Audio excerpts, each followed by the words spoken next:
और भारत के लिए बड़ी खुशखबरी, देश में लगातार कम हो रही है गरीबी। ये नए आंकड़े सामने आए, 8.5% पर आया है गरीबी का अनुपात।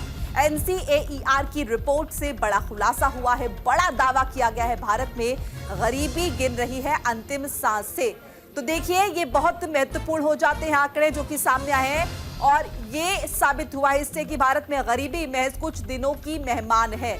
आर्थिक लिहाज से जैसे जैसे भारत की ताकत बढ़ रही है, अंतर्राष्ट्रीय स्तर पर भारत का कद बढ़ रहा है, देश में गरीबी में भी कमी आ रही है। हालिया रिपोर्ट बताती है कि बीते 12 सालों में भारत में गरीबी तेजी से कम हुई है। ये उपलब्धि है, ये उपलब्धि बीच के सालों में आई महामारी के बावजूद हासिल हुई है। ये अपने आप में काफी अहम हो जाता है। एक रिपोर्ट में इकोनॉमिक थिंक टैंक एनसीएईआर के हवाले से बताया गया है कि देश में गरीबी कम होकर 2022 से 24 के दौरान 8.5% पर आ गई है।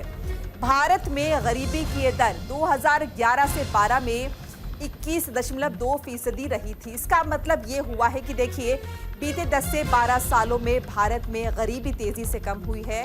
ये ऐसे समय में हुआ है जब भारत दुनिया की सबसे तेज गति से तरक्की करने वाली प्रमुख अर्थव्यवस्था बन चुका है, और इकोनॉमी का जो साइज है $4 ट्रिलियन के स्तर के करीब है।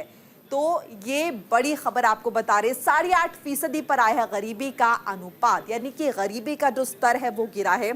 और देखिए, महत्वपूर्ण ये हो जाता है कि पिछले 10 से 12 सालों में ये जो स्तर है गरीबी का वो गिरा है। इससे पहले 2011 से 12 का जिक्र हुआ, जिसमें गरीबी का ये जो स्तर है, जो अनुपात है, वो ज़्यादा था। ऐसे में देखिए, कंपैरिजन किया जा रहा है कि उस वक्त किसकी सरकार थी और पिछले 10 सालों में किसकी सरकार है। यानी कि देखिए, ये निकल कर सामने आ रहा है कि मोदी सरकार के कार्यकाल के दौरान गरीबी के अनुपात में गिरावट दर्ज हुई है।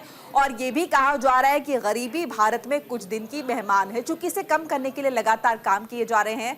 इकोनॉमी को मजबूत बनाया जा रहा है, अर्थव्यवस्था, चूंकि भारत उभरती हुई अर्थव्यवस्था है, विश्व स्तर पर जिस तरह से भारत का कद बढ़ रहा है, उस बीच देखिए, ये बड़ी खबर निकलकर सामने आई है। एक आंकड़े जारी हुए हैं जिसके तहत ये बताया जा रहा है कि भारत में गरीबी कुछ ही दिन की मेहमान है। देश में लगातार गरीबी कम हो रही है।